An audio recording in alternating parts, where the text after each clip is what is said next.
की आन बान और शान शेरासी विधायक राजकुमार जी ढेर साहब को आमंत्रित करता हूँ, वो आए और अपना उद्बोधन करके राजकुमार जी। सबको जय जोहार। इस मंच पे विराजमान 56वां गांवों का ये संगठन जो है, इस संगठन के मुखिया, इस संगठन के वडील, हमारे समाज की धरोहर और हमारे आसपुर विधायक भाई उमेश जी डामोर, बाटल से एक शानदार संघर्ष करने वाले भाई अशोक जी, और यहाँ स्थानीय विधायक प्रत्याशी रहे, साथ ही हमारे नवीन जी, हमारा गाँव ना वडील, माताएं बहने, युवा साथी, आप सबको मेरी ओर से हार्दिक जोहार और अभिनंदन करता हूँ। आज ये जो कार्यक्रम आयोजित किया जा रहा है, मुझे कुछ दिन पहले जानकारी मिली थी, लेकिन आज हम 3 विधायक हैं, तो मैंने अमित जी को कहा था आपको यहाँ पर जाना है, और मेरा एक दो जगह दूसरी जगह कार्यक्रम था, लेकिन कुछ साथियों का कहना हुआ आना ही पड़ेगा, और मेरा भी मन हुआ आज गढ़ी में जाके बांसवाड़ा वालों से मिल ही लेते हैं। रही बात है, संचालक महोदय भी कह रहे थे कि 2 मंत्रियों को हराया, राजस्थान में एक शानदार जीत दी, वो राजकुमार जी कह रहे थे, पर मैंने तो कुछ नहीं किया, 84 की जनता ने ही किया सारा कमाल। मैंने एक बात जरूर बोली थी कि हम जिन लोगों ने इस समाज के लिए, जो समाज का सर्टिफिकेट लगा के विधायक बने, एमपी बने, और ये बन के जयपुर दिल्ली गए, और इन लोगों ने जाके इस क्षेत्र का, इस समाज का नुकसान किया है, इन लोगों का हम रगड़ा निकाल देंगे, ये मैं कभी कहा करता था। तो मेरी बात को 84 की जनता समझ गई, और 84 की जनता ने ऐसा रगड़ा निकाला कि सबकी जमानत जब्त हो गई। और मुझे गर्व है कि मैंने 84 की धरती पर जन्म लिया, आदिवासी समाज में जन्म लिया, और इस बार विधानसभा चुनाव में मैं मेरी विधानसभा में रहा ही नहीं था। मैं मार विधानसभा में रेजस होता, मैं प्रचार विधान मार विधानसभा नहीं की दो, किसी जगह से आगे फरवाई तो, क्योंकि मार विधानसभा में चुनाव में नहीं लड़ते थे, 84 की जनता लड़ती थी चुनाव।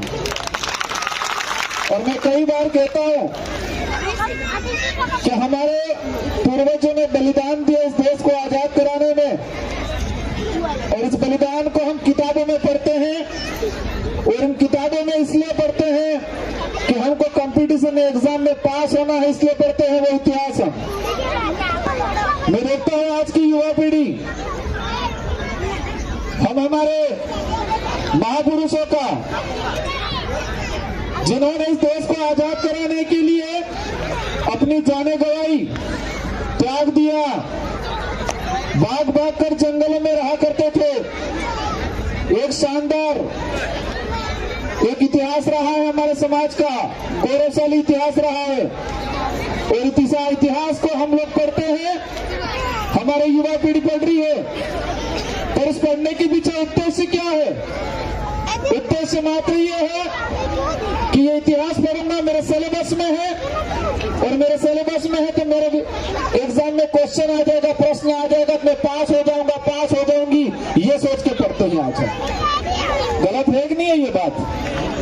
हमें हमारा इतिहास इसलिए पढ़ना है कि हमारे अंदर की आत्मा जगे, हमारे पूर्वजों ने कितना बलिदान दिया है, वो सच्चाई जान सके हम लोग, और हम आने वाली पीढ़ी को सिखा सके कि हम वो देश के मालिक है, वो समाज के लोग हैं, जिस समाज के लोगों ने एक दिन के अंदर मानगढ़ में 1500 आदिवासी हमारे मारे गए थे, बलिदान दिया था, उस खून के लोग हैं, हम ये बताना पड़ेगा। लेकिन बड़े दुख की बात है कि हमारे पाठ्यक्रम में भी मानगढ़ के इतिहास को 3 से 4 लाइनों में समेट दिया जाता है। तो आज हम लोग यहाँ पर एकत्रित हुए, ये बड़े बुजुर्गों ने एक संगठन बनाया, संगठन इसलिए बनाया है कि हमारे लोग एकजुट रहें और एकजुट रह के इस देश के अंदर हम नाम रोशन करें। यहां से एकजुट होकर शिक्षा के क्षेत्र में काम करें, एकजुट होकर हमारे जो समाज की परंपरा रीति रिवाज है इसको बरकरार रखें। इसलिए आप लोगों ने ये कार्यक्रम किया। मैं मूर्तियों को धन्यवाद देना चाहूंगा, इन महापुरुषों को भी। ये जिंदा है लेकिन मैं उनको ये शब्द से आज नवाज रहा हूं और मैं आपसे आशा कर रहा हूं कि इस कार्य को और बढ़ाए और समाज को सही दिशा में लेके जाए। आज अभी सरपंच साहब से मुलाकात हुई मेरी, उन्होंने कहा मैं रिटायर्ड प्रिंसिपल हूं और वर्तमान में सरपंच हूं, 2 बार सरपंच हो गए। और सरपंच साहब ने मुझे याद दिलाया कि एमएलए साहब आपका पत्र मैंने पढ़ा, मैंने सभी सरपंचों को लव लेटर लिखा था, प्रेम पत्र लिखा था। क्या लिखा था? प्रेम पत्र। वो कौन सा प्रेम पत्र था? हमारा आरक्षण का प्रेम पत्र था। किसका प्रेम पत्र था? आरक्षण का प्रेम पत्र था। और मुझे अच्छा लगा, सरपंच साहब ने मुझे याद दिला दिया। और सरपंच साहब को ये बात याद है, मैंने उदयपुर संभाग के 1700 सरपंचों को पत्र लिखा, सारे एमपी एमएलए को पत्र लिखा और उस पत्र में यह लिखा था कि हमारे बाप दादा ने लड़ झगड़ के संविधान के अंदर आरक्षण की व्यवस्था लागू की और इस आरक्षण को 2013 के अंदर 2016 के अंदर हमारे यहाँ के एमएलए एमपी मंत्रियों ने दूसरे को बेचा, ये लिखा था। और इतना ना तो ही नहीं लिखा था, मैंने सबूत दिया था। क्या दिया था? सबूत दिया था कि इन अधिसूचनाओं के आधार पर यहाँ पर भर्तियां हुई। 2013 की अधिसूचना कांग्रेस के नेताओं ने पारित की, 2016 की अधिसूचना बीजेपी के नेताओं ने पारित की और उस अधिसूचना के आधार पर हमारे समाज के युवाओं को कितना नुकसान हुआ मैंने आंकड़े सहित भर्ती सहित लिखा था सारे सरपंचों को। और लास्ट में एक समरी लिखी थी मैंने और उसमें क्या लिखा था कि हम जिस समाज में पैदा हुए हैं और उस समाज से हमारे जो वडीलों ने खून पसीना बहा के आजादी दिलाई और संविधान के अंदर हमारे पूर्वजों के लड़ने झगड़ने से बलिदान की वजह से हमको शेड्यूल 5 मिला, 5वीं अनुसूची मिली और उसी शेड्यूल 5 की वजह से हमको आज सरपंच एमएलए एमपी बनने मिल रहा है।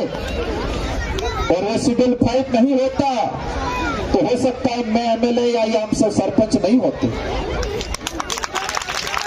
तो मेरे आगे ये लिखा था कि जिस समाज का सर्टिफिकेट लगा के हम जनप्रतिनिधि बने हैं तो इस समाज के आरक्षण का क्या हो रहा है। शासन में तो हम चले गए लेकिन प्रशासन में क्या हो रहा है हमारे साथ, उस बात का ध्यान रखना है और उस बात को समझते हुए हमें हमारा कर्तव्य अदा करना है। क्योंकि इस धरती माते कौन है? अमर नहीं है, कोई अमर रहने वाला है। लेकिन जब तक जिंदा है, जब तक इस धरती पे है, ऐसा काम करके जाओ कि आने वाली पीढ़ी, आने वाला परिवार अगरबत्ती दिया कर ले। कभी क्या कर ले? अगरबत्ती दिया। अभी करते नहीं करते हमारे बाबू डोगरे पूर्वजों को? और दिवाली आते मैंने अगरबत्ती दिवा करे नहीं करा, 20 पुणे में आपने अगरबत्ती दिवा करे नहीं करा। और गैर में कहीं इधर पामड़ा आ गया, सर को बढ़ावी दी तो तेल पूजक नहीं पूजा, तेल तार दिए पैसे पिए नहीं पिए। मैं इसके पक्ष में नहीं हूं लेकिन हमारे समाज की जो व्यवस्था है व्यवस्था बता रहा हूं कि हमारे पूर्वजों को हम इसलिए अगरबत्ती दिया करते हैं, इसलिए पूछते हैं बीच पूर्णिमा होली दिवाली अगली याद करो कि हमारी पूर्वज ने हमारे बल्ले कहीं न कहीं असल करीब किया, अगली अगरबत्ती दिवा करो। लेकिन आबा वाली पीढ़ी विचार करेगा क्योंकि आबा वाली पीढ़ी रोड माता भी जाएगा। आबा वाले समय में आरक्षण खत्म पाई जाएगा और आरक्षण खत्म पाई जाएगा, जय जंगल जमीन का अधिकार खत्म हो जाएगी। उस समय हमारे समाज की पीढ़ी सड़कों पे आएगी। हालत उस समय हमारे समाज की आने वाली पीढ़ी अमित स्वर्गवास या मन्नारा खाई जिंगा तो अपने अगरबत्ती दीवा नहीं करेगा, क्योंकि विचार करेगा, सोएगा कि मार पड़ता था तो मार हमार बोबल ने असल करीब गया था, लेकिन मार डोहाना खाजा कि कांग्रेस ने बीजेपी पोषण हाई रहे जाए, कांग्रेस ने बीजेपी जल जंगल अधिकार विषय नापच आरक्षण विषय नापच तो आना अगरबत्ती करवाने विचार करेगा। सवाल अगरबत्ती न है ना, है अगरबत्ती करवाना। तो आने वाली पीढ़ी विचार करेगा कि मेरे परदादाओं ने तो हमको लड़ झगड़ के अधिकार दिलाया, जिसकी वजह से हमारे डोकरे डोगरी लगे थे, लेकिन हमारे डोकरों ने कांग्रेस बीजेपी से सवाल नहीं किया। और पसे अपने अगरबत्ती करेगा ही नहीं करेगा, क्योंकि सिराबाब से प्रजा भी होंगे तो बंद मारी नागी देगा, सिटी लागेगा नहीं लागेगा, क्योंकि इसको समझ में आ जाएगा कि मेरे बाप दादाओं ने सही क्या है गलत क्या है वो नहीं समझा, और हमारे लिए हमारा भविष्य उज्जवल भविष्य की इन लोगों ने काम नहीं किया, वो कामना नहीं की, इसलिए वो हमारे साथ अपना हाथ जाता रहेगा, लेकिन अपने अगरबत्ती दीवा भी नहीं करेगा। आज बातें बहुत सारी हैं, हमें एक ही विचार करना है। मेरे पूर्ववक्ताओं ने बहुत सारी बातें बोली होगी, हम समझदार हैं और समझदारी का परिचय देना है। आज मैं कह जा रहा हूं तो मेरी बात को भी पूरा यकीन नहीं करना है, राजकुमार ने कितनी बात सही कही और सही कही है, इसको अमल में लाना है। और जो कंफ्यूज लग रहा है तो सवाल करना है राजकुमार रोज से भी, करना नहीं करना है। इसलिए आज हम देख रहे हैं हमारे आने वाले समय हमारे ये स्कूलों के आसपास माहौल बहुत खराब रहता है। हम किसको दोष देते हैं? टीचर को दोष देते हैं। क्या कहते हैं? मास्टर पढ़ाता नहीं है। और मास्टर किसको दोष देता है? अभिभावक को। अभिभावक ध्यान नहीं देते हैं।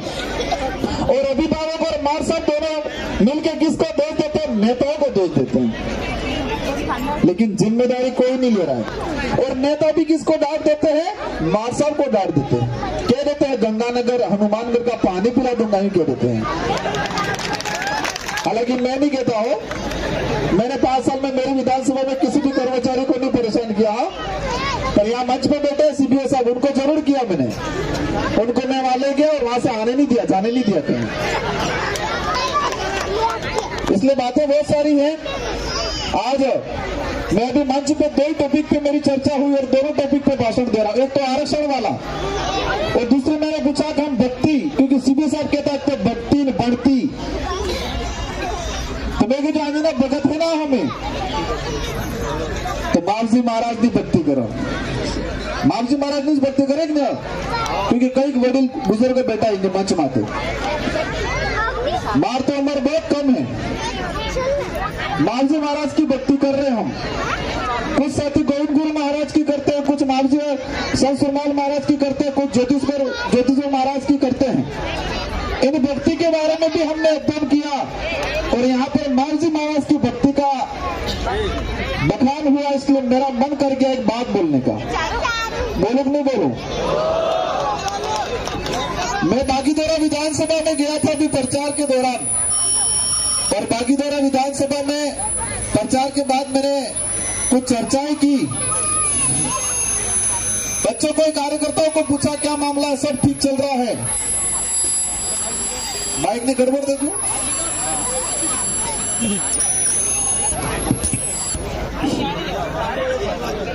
बागीदोरा में चर्चा हुई तो सारे कार्यकर्ताओं ने कहा सब बढ़िया चल रहा है, पर भगतवाड़ी थोड़ी गड़बड़ है। फिर मैंने विचार किया क्या गड़बड़ है, तो अच्युतानंद जी महाराज घेर घेर फरीने हत्या से भगत कोटवाल आनंद कही दी हुए कि आपने एम करवा में अच्युतानंद जी महाराज गादीपति के ना बैनेश्वर बेड़काना हमारी सी गादी है ना गादीपति, और ये गादीपति हमारे गांव में से कोटवाल है, भगत थे अनफा आवी गया तो भगत तो है भगवान आवी गया, उस माने नहीं, मालिक ने माने। तो मैं विचार करी गया अतला मोटा गादीपति बचपन घेर फारे कहानी वो है। ये समस्या है, इस समस्या का कारण क्या है, मैं कारण जानने के लिए निकला और कारण अंत में ये जाना कि मारजी महाराज की भक्ति और मारजी महाराज ने गादी है कुंवारी गादी। कुंवारी गादी से भक्त हो सकता, कुंवारी गादी। और कुंवारी गादी थी मारजी महाराज, कुंवारी गादी में था बेटा, और बेटा तारे होते कोटवाड़ा मेटी जीता से पंडित वंडित से भी दस्तूर की तो पूरी क्रियाकलाप की तो क्रियाकलाप करवा बाद जो बेवड़ा जा। और मारजी महाराज ने सपना में लगी क्या है, क्या कुंवारी गादी है, कुंवारी गादी से रहेगा और जिंदाड़े अशुभ थाई जाएगा, तीन दाड़ा कोनो के नुकसान थाएगा, अवड़ा फेरा थाई जाएगा। तो मैं विचार की तो कटला मोटा गादी पे भी है गामा गामा कोटवाड़ा गरम मैटम गरम सही। और फिर पता चला कि जब हमारे से गादी पे माते बेटा ही या पढ़वा ने काम की तो सानो सानो और तारे एक मट्टे से देता हाथ अंदर साथ दिया। और उस समय एग्रीमेंट हुआ कि आपके संकट में मैं साथ दे रहा हूं, तो तमार गादी वो नहीं हलवा दी, मार गादी तमी नहीं हलवा दीजिए। समझ में आ रही होगा क्या हुआ कि तमार गादी, क्योंकि अच्युतानंद जी ने शादी की, सही बात है कि अच्युतानंद महाराज ने शादी की और तब साबला के आसपास जितने जो कोटवार ओरिजिनल कोटवार मेट कोटवार थे उन्होंने विरोध किया कि ये गलत हो रहा है, हमारी भक्ति के खिलाफ हो रहा है, क्योंकि हमारी गादी कुंवारी गादी है और कुंवारी गादी तमाते तुम्हें बेटा हो पर तुम्हें आ नहीं कर सको। त्यानी जन ने शरण ली थी और शरण लीवा बात समझोगे था जो कि तमार गादी सुरक्षा मैं करूंगा, मारी गादी ने सुरक्षा तुम्हें कर दो। तेरे पहले मारी थी तो सुरक्षा करवा आवे कि नहीं आवे, आवे ना, समझ गए आप सब। तो मैं विचार कर रहा हूं कि गादीपति व्यक्ति जिनको हम भगवान मानते हैं, क्योंकि इस व्यक्ति का महत्व नहीं, उस गादी का महत्व, उस वचन का महत्व, उस स्थल का महत्व है। और उस स्थल पे उस गादी पे बैठा हुआ व्यक्ति ये काम करने लग गया है तो कारण क्या है, और वो समझौता हुआ था उस दौरान। और जितने ये मेरे से बहुत बड़े उम्र में हाथ पता करना चाहना कि ये घटना कब हुई थी और तब वो व्यक्ति किस पद पे बैठा हुआ था और समझौता क्या हुआ कि तुम्हारी रक्षा हम करेंगे, हमारी रक्षा तुम करना। तो क्या हमारी भक्ति में बैर पार जग नहीं पड़ जो इस कौम का नुकसान किया कि नहीं किया, भक्ति का नुकसान किया कि नहीं किया।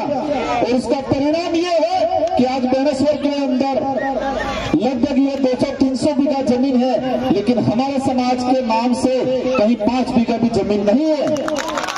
इन लोगों ने ट्रस्ट बनाया, क्या बनाया, ट्रस्ट बनाया, और उस ट्रस्ट में हमारा एक भी आदमी नहीं,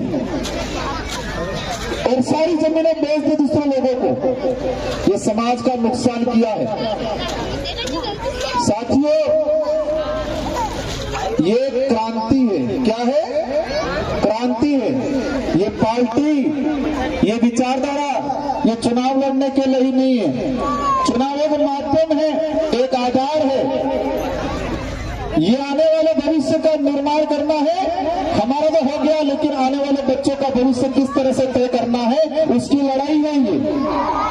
हमारी भक्ति को भी बचाना है, जल जंगल जमीन को भी बचाना है, आरक्षण को भी बचाना है, हमारी कोर को बचाना है।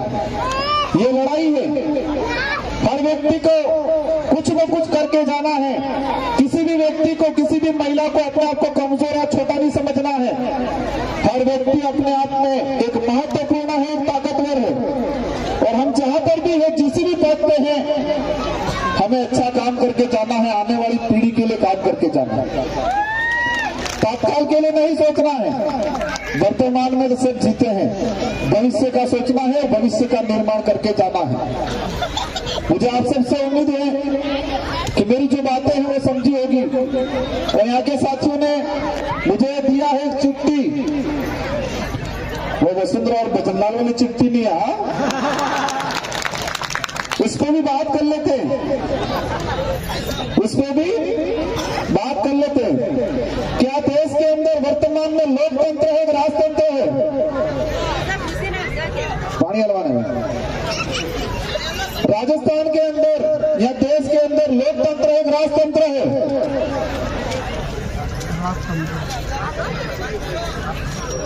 लोकतंत्र प्रजातंत्र ये है कि जनता की भावना के अनुरूप काम हो। क्या हो? जनता की भावना ने अनुरूप। राजस्थान में चुनाव इसलिए हुए क्योंकि लोकतंत्र है, और ये लोकतंत्र इसलिए है कि हमने ईस्ट इंडिया कंपनी अंग्रेजों से आजादी ली, इसलिए लोकतंत्र है। और लोकतंत्र के तहत हमारे यहाँ चुनाव हुए राजस्थान में, और राजस्थान की 7.5 करोड़ जनता ने अपना वोट देके 126 तो बीजेपी के विधायक बनाए, 70-71 कुछ कांग्रेस के बनाए, निर्दलीय बनाए, अपन बनाए। कोई दिक्कत नहीं, बीजेपी के बहुमत बना 126 विधायक बीजेपी के। इस बात को गौर से समझना, ये बहुत बड़ी बात है। बीजेपी का बहुमत बना राजस्थान में, कोई दिक्कत नहीं। जनता ने उनको 126 विधायक दिए, जनता की भावना के अनुरूप 126 विधायक चुन के गए। अब 126 विधायकों का भावना के अनुरूप विधायक दल का नेता होना चाहिए था, मुख्यमंत्री होना चाहिए था, नहीं होना चाहिए था, तो लोकतंत्र होता। 126 में से 125 को पता ही नहीं है कि हमारा नेता कौन है, ऊपर से तबका। तो लोकतंत्र रहा कि राजतंत्र रहा? राजतंत्र रहा। लोकतंत्र जनता की भावना के अनुरूप काम है। तो राजस्थान की जनता ने बीजेपी को बहुमत दिया क्योंकि लोकतंत्र है। तो लोकतंत्र में 126 विधायक थे, तो कम से कम 100 विधायकों की भावना के अनुरूप उनके विधायक दल का नेता होना चाहिए था, नहीं होना चाहिए था, तो लोकतंत्र कहलाता। ऊपर से तबका, तो लोकतंत्र रहा, राजतंत्र रहा? राजतंत्र रहा। ये बात हमको समझनी पड़ेगी कि नहीं पड़ेगी? आप सबको खूब धन्यवाद। आप सबने हमें आमंत्रित किया, मान सम्मान दिया, दिल से स्वागत किया, इसलिए आप सभी को खूब धन्यवाद। और यहाँ की कमेटी ने मुझे एक चिट्ठी पकड़ाई है, उस चिट्ठी से मेरी बात वहां तक चली गई। उस चिट्ठी में लाइब्रेरी के लिए कहा गया है, और मैं अवश्य इस मंच से, क्योंकि मैंने 5 साल तक मेरे विधानसभा में कहीं घोषणा नहीं की, इसलिए मेरे को 1,11,000 वोट मिले। मैंने कहीं, मेरी आज तक का इतिहास रहा है, मैं किसी भी कार्यक्रम में कोई घोषणा नहीं करता। मैं कह देता हूं मेरी योग्यता, मेरे कार्य क्षेत्र के अनुरूप मैं जो भी हो मदद करा दूंगा। और मैं आज कह के जा रहा हूं, लाइब्रेरी की डिमांड आई है, बहुत अच्छी मांग आई है कि हमारे यहाँ लाइब्रेरी होनी चाहिए। आप भवन की कहीं व्यवस्था करा देना, और लाइब्रेरी के अंदर जो भी व्यवस्था होगी, अच्छी 1 क्लास की किताबें या जो भी छोटा मोटा फर्नीचर, हम मदद कराएंगे पूरा। लेकिन पढ़ना है, और पढ़ना पास होने के लिए नहीं पढ़ना है, पढ़ना इसलिए है कि हमें जानना है, हमें ज्ञानी बनना, इसलिए पढ़ना है। बाकी पास होने के लिए पढ़ गए तो मामला गड़बड़ हो जाएगा। युवा साथियों विशेषकर ध्यान रखना, युवा साथी विशेषकर, ये उम्र है, इस उम्र में कुछ कर गुजरना है, इस उम्र में कुछ कर गुजरना है, और ऐसा कर गुजरना है कि आने वाली पीढ़ियां याद करे, और आने वाली पीढ़ियां शांतिपूर्वक सुकून से जिए, ऐसा करके जाना। देश का इतिहास उठा के देख लो, बड़े बुजुर्ग का आशीर्वाद होता है, बड़े बुजुर्ग के जो अनुभव है उसका